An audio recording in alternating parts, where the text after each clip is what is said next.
Good evening. I'm Ann Huang, Executive Director of World Arts West, a 42-year-old presenting service organization. Our community is the largest world dance network in the United States. Over 400 different dance companies, 20,000 artists that represent over 100 cultures. Tonight, we're being a very special guest for Living Traditions, Shabnam Shirvani, in conversation with the San Francisco Ethnic Dance Festival co-artistic directors. If you like what you see tonight, please consider making a donation to World Arts West. Enjoy the program tonight. Here's the festival co-artistic director, Latanya Tigner. Thank you, Anne, and greetings, everyone. We'd like to begin tonight by recognizing the Bay Area is contemporarily known as Ohlone territory. There are 8 language dialects and many active tribal groups. We acknowledge San Francisco Bay as the territory of the Yamalu Ramatush Ohlone. It is my honor to welcome into the space co-artistic director of the San Francisco Ethnic Dance Festival and co-host for season 2 of Living Traditions, Māhealani Uchiyama. Thank you so much, Latanya. Ladies and gentlemen, welcome to the second season of Living Traditions, exploring dance beyond the performance. With this program, World Arts West aspires to lead our audience on a journey that explores various dance disciplines through a series of online interviews. Our conversations with artists will focus on their art form, its history, and what makes it unique. Each episode will focus on one company or individual artist practicing a specific tradition. We will discuss how they find a balance between holding tradition and embracing innovation. Additionally, we want to give you the opportunity to ask questions of the artist, as well as a demonstration or perhaps a little lesson from the tradition that they practice.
And now for her progressive and artistic approach to belly dance, Shabnam Shirvani.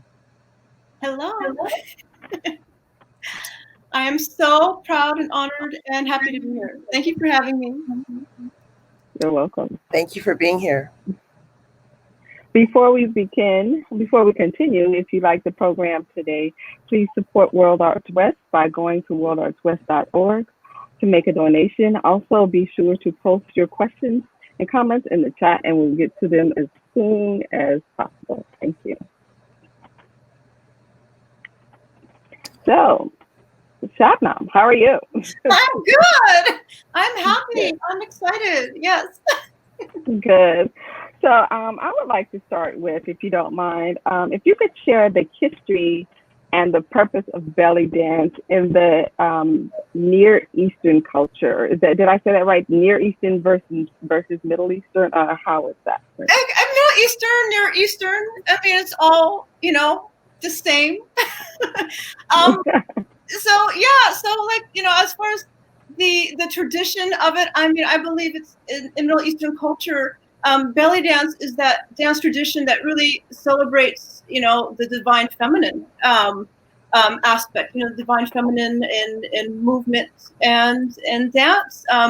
in the Middle East, belly dancers are hired to for weddings and special occasions, and they bring again the feminine aspects and the beauty aspects to celebrations.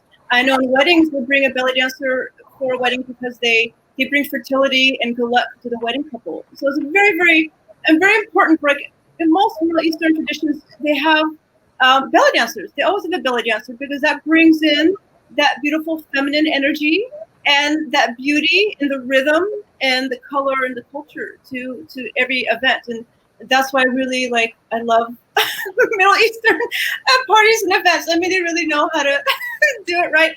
And I'm finding now it's kind of crossing over to different cultures as well. I know I'm kind of doing some Asian weddings, and they want to incorporate some belly dance into it and things like that. So it's a art form that it really is about celebrating the feminine and rhythm and bringing beauty, to a special occasion and an event. Yes, I'm very happy to do that for the art form and for people. Thank you. Awesome.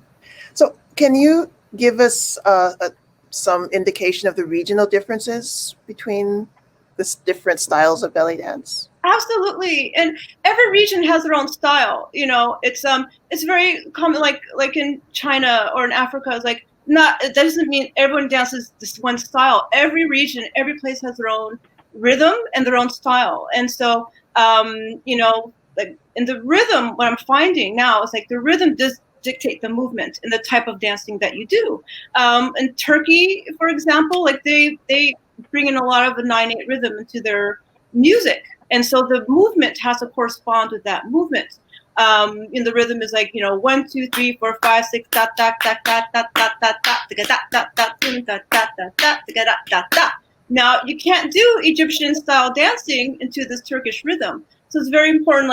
If you're going to learn this dance, it's very important to know the rhythms, the types of rhythms. So Turkey has a lot of this 9/8 rhythm in their dancing, and their movements tend to be more more looser, more broader movements. And I know back in the day, they incorporated a lot of spins and drops and really just amazing stuff into their dancing. A lot of floor dancing was very popular for this Turkish style.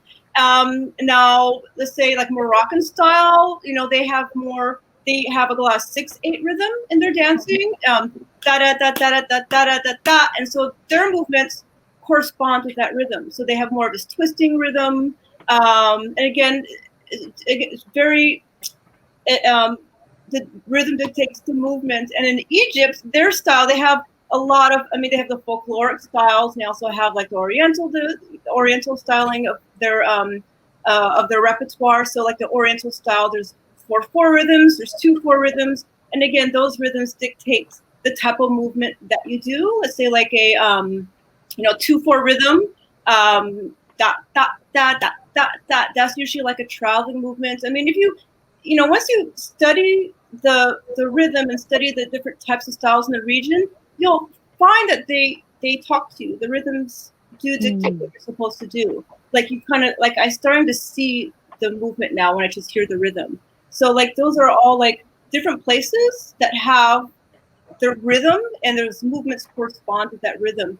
Persian, they have a lot of belly dancers, and they have a lot of 6/8 rhythm in their music. And so they incorporate a lot of that kind of classical Persian element into their dancing. So there's a lot of kind of hand gestures and things like that. And you won't see that necessarily in a Turkish style, or, you can't dance, again, Egyptian style to Turkish music, and vice versa. It doesn't fit. So the regions dictate the rhythm, and then the movements follow along with that rhythm. So it's very different, but then we're all kind of the same because they're all kind of under that umbrella of that feminine, that very feminine aspect, that beauty aspect, and that rhythm. So they're all very different regions and different places, but they all kind of encompass kind of the same thing. Thank you so much. Thank you. I'm always interested in how rhythm is married to the dance. Yeah. And how one needs to, like you just explained, understand the rhythms, and they would dictate like how you execute and what you execute. And so in that way, it is a language that has to be learned and understood, by the drummer and the dancer in that way. Absolutely. So thank you for that. Yeah, Thank absolutely. I think with all cultural dances and all ethnic dances, like the rhythm is so much a big part of it. I mean, don't you think? Like, the rhythms, like you have to know these rhythms, and and the movements match that rhythm. It's like you're telling a story. There's a communication. Like if you're dancing with like a live drummer, live musicians, there's a communication there. It's not just you're dancing; you're actually communicating something. And I know, like with Egyptian style, like. You're dancing to like a composition. It's a song about something. So you have to like communicate what that song's about, and you're dancing.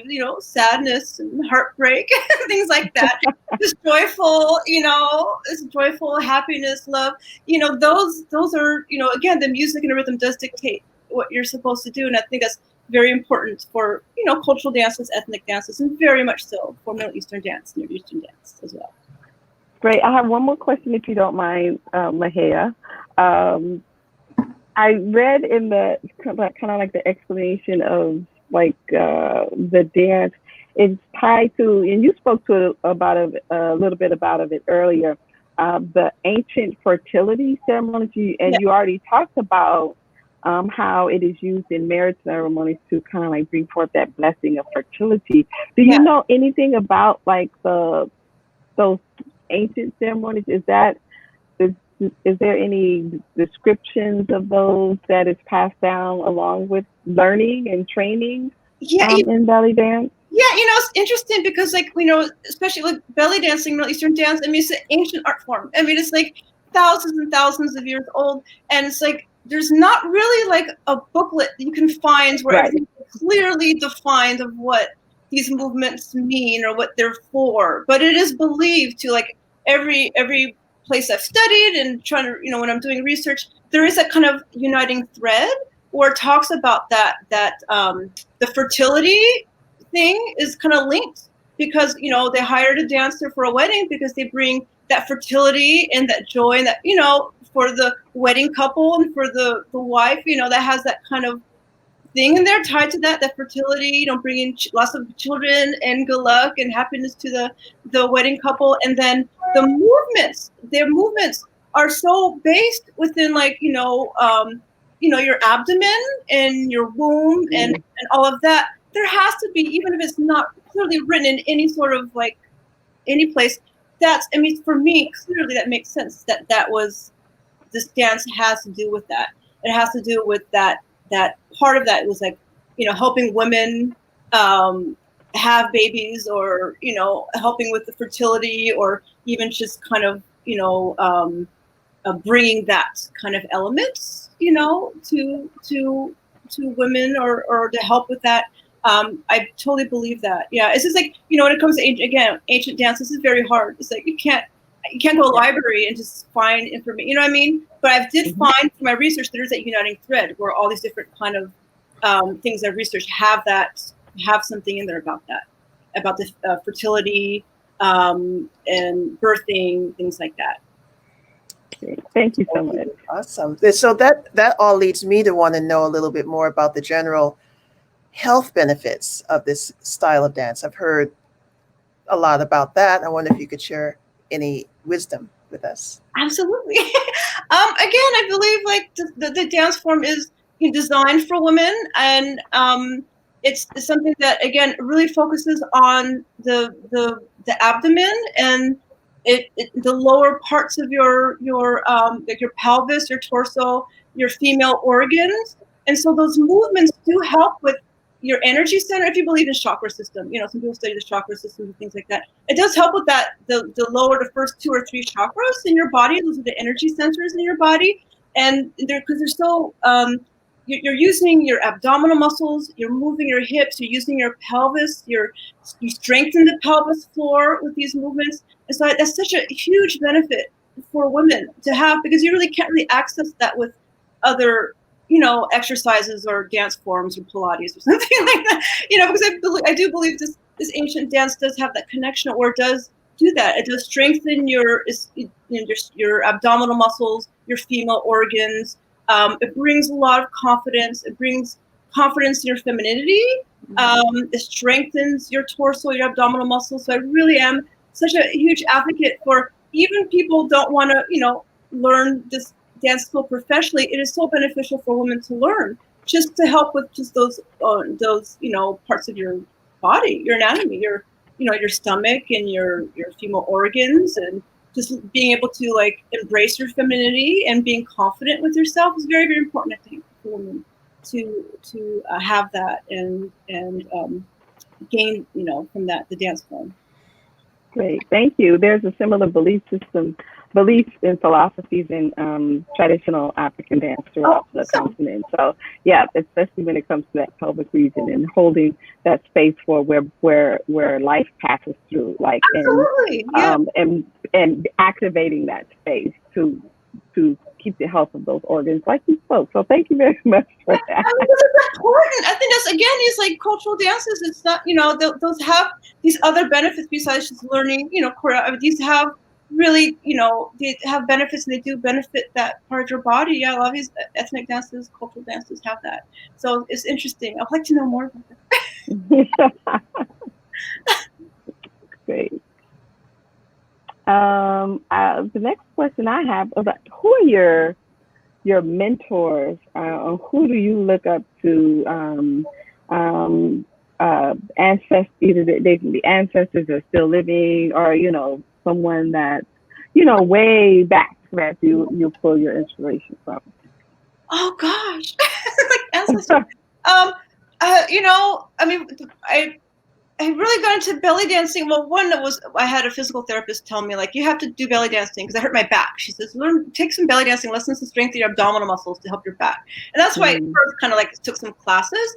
But it was the rhythm of the music and that reconnection with my heritage that I found like the most beneficial. So it's like connecting with that drum music, and that helped me like, remember, my time in Iran and remembering all the celebrations and the music and the rhythms and all of that. So I love that, just kind of like honoring my culture and my ancestors.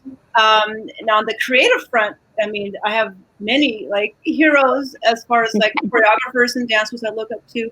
And Mahmoud Reda is one of them, who's like this Egyptian choreographer. He's passed recently, but he was such a forward-thinking, innovative choreographer, where he united folkloric Egyptian dance with ballet and more westernized style and contemporary staging. He was very, very ahead of his time. And I really like, when I'm working on company dances and things like that, I always have him like in my mind of like, how can I honor what he's did or, began with this dance style, where it was this beautiful dance form that was taken out of this kind of, folkloric or family celebration type thing and put it on the stage, where it was just, he did amazing work. And so he's really one of my, heroes as far as, choreography and artistically. And then I'll just, say like, my family back in Iran, right? Inspiration, like ancestrally and things like that, because it is like, again, when you study ethnic dance and world dance, it's very important to, I just found like a huge cultural connection with that, with the music, and a reconnection with my culture through the music and the dance. And so, so I have, the dance has done a lot for me. Very, very continually inspired by other people and things like that. Cool, thank you. Thank you. So tell us a little bit about your training technique. Oh gosh, now with COVID, I've been spending a lot of time doing online classes. So like every day almost, I'm taking an online class. So I'm so like grateful that a lot of these dance studios and dance instructors are continuing to offer online classes, because it's really my like mental and physical savior right now to continue learning and enhancing my repertoire with these online classes. So that's what I'm doing now. But generally speaking, like it's a daily, my life as an artist is to be continually inspired and open to like seeing new things and being inspired by just even the smallest thing, like a butterfly flying by my window or like, the cloud, so like finding that daily inspiration and then seeing, okay, trying to see how I can incorporate that into my art. And it's always like a challenge for myself. I'm trying to have that balance between the technical aspect and the artistic aspect. So that's like a daily thing where I'm just trying to find inspiration someplace, because that's going to bring, inspiration to my art and to my dancing. So it's like, my daily regimen is like my technical training, my stretch training, going through my routines, my repertoire, my dance, repertoire, and then rhythms, studying rhythms. I'm always constantly trying to like, practice my Doombek and practice my Rick and my finger cymbals and working on rhythms for my dance company, because I train for them to play instruments, so they can't just dance and look cute. They have to know how to play the instruments as well. So that's very, very important. But yeah, my daily regimen is the technical side, just practice. And then it's also just kind of like that artistic or that creative side where just trying to find and pull inspiration every day from something. Even like, especially now, like, COVID and these kind of, tricky times right now, just trying to find the inspiration from something to kind of fuel my art somehow is, I think, very, very important for myself as an artist. But yeah, my daily regimen is just every day. Something has to do with dance and rhythm. Great. Thank you.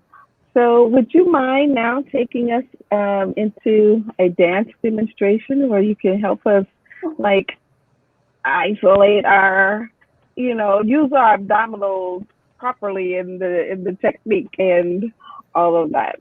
Do you mind doing that for us now?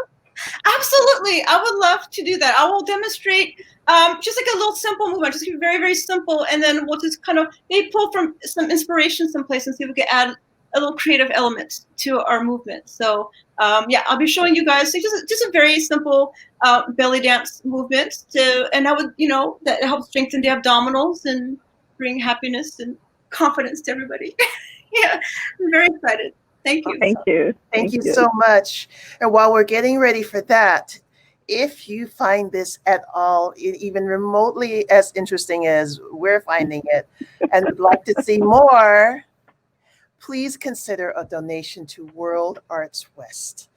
There is a link here on your screen and also in the credits below. Any little bit that you can donate is great. We'll take the small donations, we'll take the big donations, but please consider a donation to our nonprofit organization. While Shabnam is getting ready, can I interview you very quickly?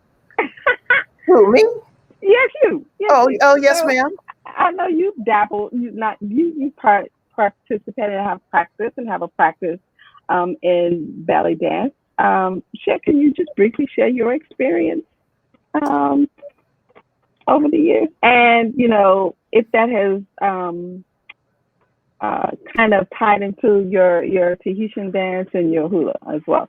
It's similar in the use of the torso and the pelvis. It has a lot of similarities. Wow. Well, when this was quite some time ago, after I moved here from Hawaii, that I was wanting to explore various African forms. And I came to belly dance as a form of specifically North African dance. I was mostly interested in the Egyptian style and Tunisian style.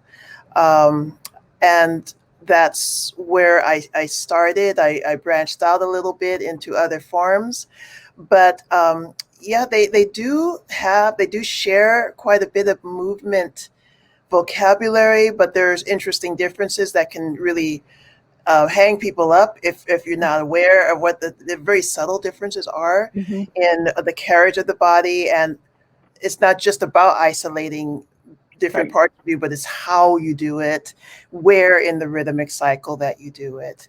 But yeah, I explored that. I was actually very deeply into it for a better part of 10 years after I moved to the continent from Hawaii. I never stopped doing hula and I never stopped doing Tahitian, but I was really deeply exploring North African dance in those years. Right. Thank you. Yeah, Shabnam. Oh. Okay, so I'm going to play the ballady rhythm on my finger cymbals, and I'm going to demonstrate just a very, very simple movement that they call it the bicycle wheels, the hip circle.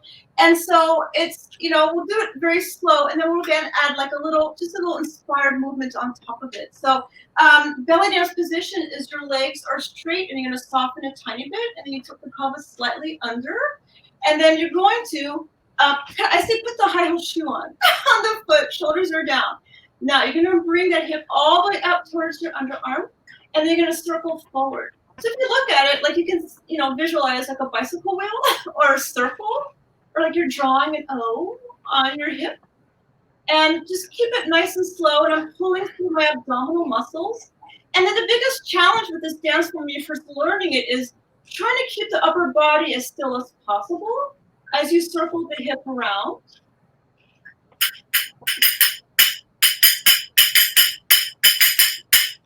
Good.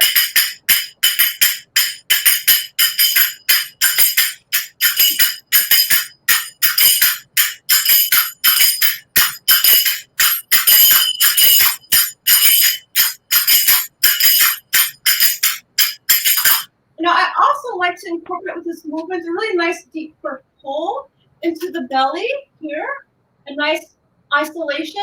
And again, I think it makes the movements more beautiful when you do that. And it also, if you're interested in strengthening those energy centers and the abdominal muscles in the pelvic area, that is a really great thing to start incorporating to your dancing. Pulling in, so navel reaches towards the spine, pull in, nice. And I try to bounce, of course. And I keep the upper body and shoulders nice and still. Excellent. Now, to bring in kind of, maybe more of a, thinking of the butterfly that flew from my window this morning. So I'm going to kind of use that inspiration to this movement. So I'm going to move my arms like what I saw earlier today, like this. I'm going to incorporate that with the movements. I'm going to pull in and circle in, and then the arms.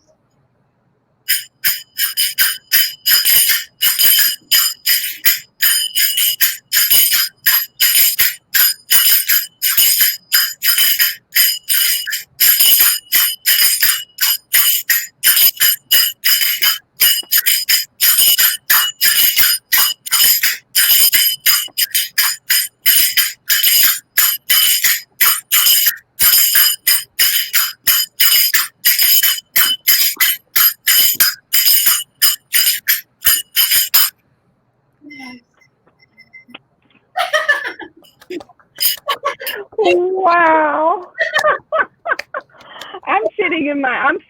I remain seated, but I can see that deep contraction from the belly button into the spine. Yes. Massaging that lower back as you're doing that. That's amazing. That's amazing. We had a comment here from Maylene, right? Shabnam showed me how to work my core without hurting my back. She's a healer as well as a great dancer. And that demonstration right there, like how to control that and deepen that contraction, and keeping all of this still, that contrast, that juxtaposition of stillness and motion is just, yeah. Yes, thank you, Maylene. and again, I didn't really get a chance to touch on it, but I'm glad she brought that up because it is like a very healing dance as well. I think just any kind of dance form you learn it has a nice healing aspect to it. But absolutely, I think it's very important for us to have, strong abdominals because it supports everything else in your body and helps you with confidence and everything else. But yeah. Thank you for letting me do this a little bit. There's another, I'm sorry. No, go ahead. There's a question from Alexander Zander Brown, and that is, which region or style is open to men in belly dance, and is it known by another name? In Egypt, men do dance, but it's not called belly dance. They do more of like the folkloric dances.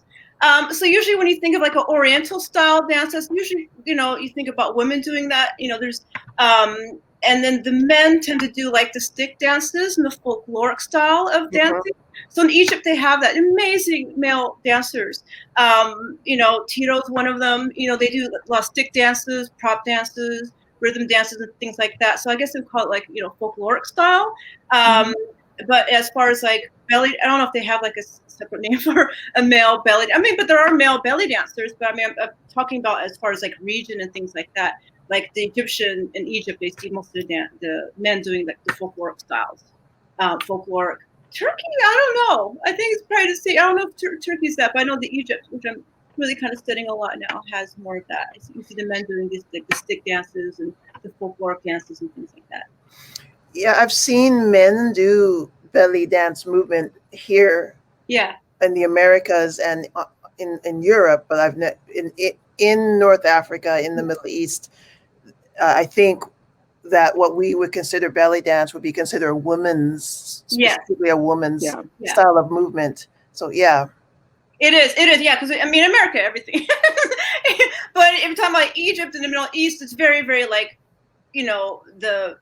the women, like generally how it's like the women do the dancing and the musicians are the men. I mean, that's like if you go to Egypt, that's what you see, and that's what I found. Yeah.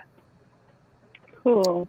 Thank you again for that in terms of like the gender. So thank you, Alexander, for that.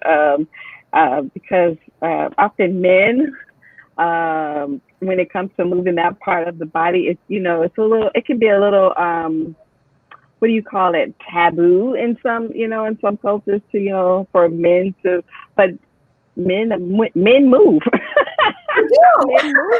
and they have very articulate spines and pelvises. So, I welcome the embracing of that. I have a question for you about, can you tell us about the belly dance competition world? Yes. Oh my goodness, yes. I love the belly dance competition world.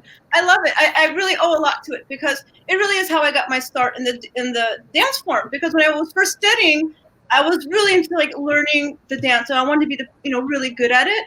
But I just didn't know what else I wanted to do. Like dancing at a restaurant wasn't something that like I was like, this is what I want to do. You know what I mean? I always thought as something I wanted to take beyond that. And so when I discovered belly dance competitions, it was like such a like wonderful kind of discovery because I did competitive gymnastics, I did competitive sports when I was younger. And when I discovered these competitions, it really was, I think it's great. I really do. Very, very grateful for them. I mean, if you think about other dance forms, like from India, China, European ballet, they all have dance competitions, and it's a way for dancers to, focus on their skill set, work on their skill set, and be judged and perform and get feedback. So I really am a really strong advocate for that. I think it's very important for dancers to do competitions, and I'm very grateful for it because it taught me how to choreograph, how to perform on the stage, and I really do encourage people to look into that. If a competition's around, just go check it out and see. And what I do, the competitions I really do appreciate are the ones that have very, very like defined criteria. Like we're looking for Egyptian style. We want you to be able to do, you know what I mean? It's like, because there's so many different kinds of styles from different regions. I really do appreciate the competitions that have it very well spelled out. And it helps elevate the dance as well, because dancers you can't just go in there and just, do whatever. You have you're there to put on a show and to be judged. And there's a certain criteria, like you have to have this rhythm in your routine. You have to have veil. You have to be able to play finger cymbals. You have to understand these rhythms. So I really do love competitions. I'm very, very happy to have been able to participate in them, and I still dabble in it a little bit and to keep my skills sharp. It's like important to keep your skills sharper as well. So you can find them everywhere. There's some in LA. There's East Coast. So yeah, I really do appreciate what they're doing. The competitions in Egypt is a big one that happens every year. I believe in June. Rocky Hassan puts that on. I really do.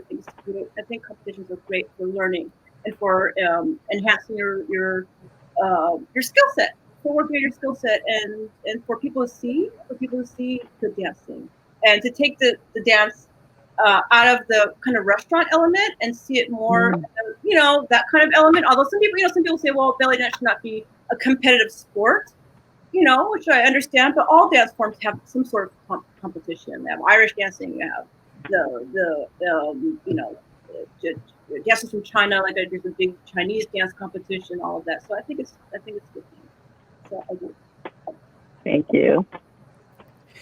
Is it more about improvisation, or is it more about memorizing movement sequences, or is it some combination of both? Oh, I think it's all of it. It's very, very important for dancers to know. Again, it comes back to the rhythm. It's very important for dancers to understand the rhythm so they can improvise. Because if you really call yourself like a professional ballet dancer, you have to know how to improvise. You can't just do choreography all the time, because if a drummer comes out and he starts playing, what are you going to do? Oh, I don't have choreography. You have to know how to dance on the fly. You have to know these rhythms. So for me, it's a blend of both. I consistently study rhythm, and it's very important to know how to improvise. Like, just without any rehearsal, just dance, to a drummer. And that's how it's generally done in the Middle East. I mean, as a drummer starts playing, and you better do that. You better, represent those rhythms, represent the dance with your movement. Now, when it comes to theatrical pieces, those are choreographed.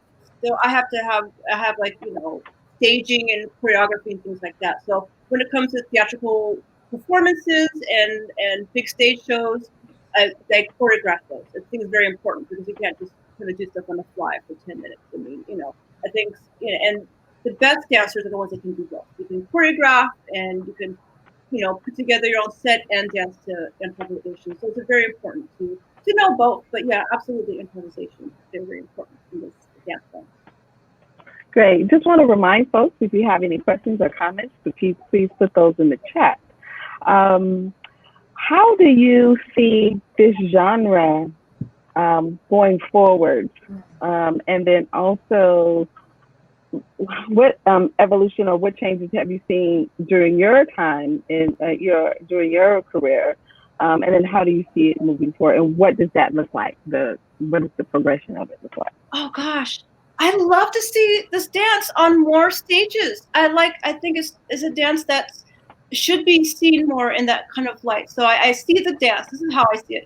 I see the dance as being put on a large stage, and for people to sit there and watch it and have it stand, and can go, if there's a group show. Let's say there's modern dance, and there's ballet, and there's Middle Eastern dance. I think it all can be on the same stage, if that makes sense. So I would love to see it more, more dancing, more high level dancing on theatrical stages, and that's where I see it.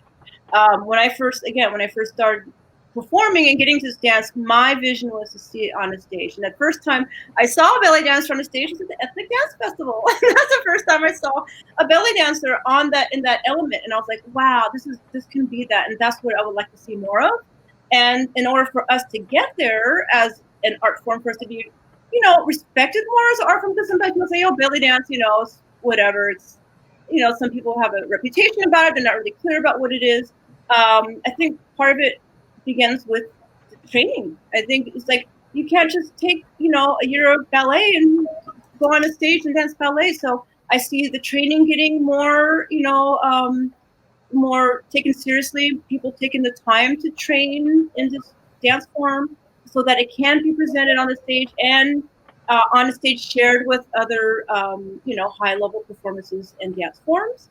And that's where I see it. It's like in honor of Mahmoud Reda, when he, began what he was doing with the dance. I would love to see more things like that with the belly dance, and that's what my vision is, and that's what I would like to see, and that's what I see what's going. Thank you so much. Well, this has been so much fun. Is it over already? Didn't that go quickly? It's so bad with the sunset already. Right? No, it's been so much fun. And I really want to thank you so much for participating in Living Traditions and sharing your wealth of knowledge with us. Thank you for having me. This was so much fun. And I'm so happy and excited that you guys are doing this, because it's very important for people to see and to learn more about cultural dances and ethnic dance artists. And I'm really happy that you guys, and for World Arts West, for continuing to follow that tradition and to continue uplifting this dance form and other ethnic dances. So I'm very, very happy to be here. And it was so much fun. I'm sad that it's over already. So, but thank you. It was so much fun. Thank you. Thank you so much. Thank you. And also would like to thank the viewers for joining us today, and to those who submitted questions. We will be back next week, Saturday, October the 24th at 6 p.m. for our final episode of the second season of Living Traditions with Contra Tiempo. This is a bold, multilingual Los Angeles-based dance company that moves their audiences to imagine what is possible.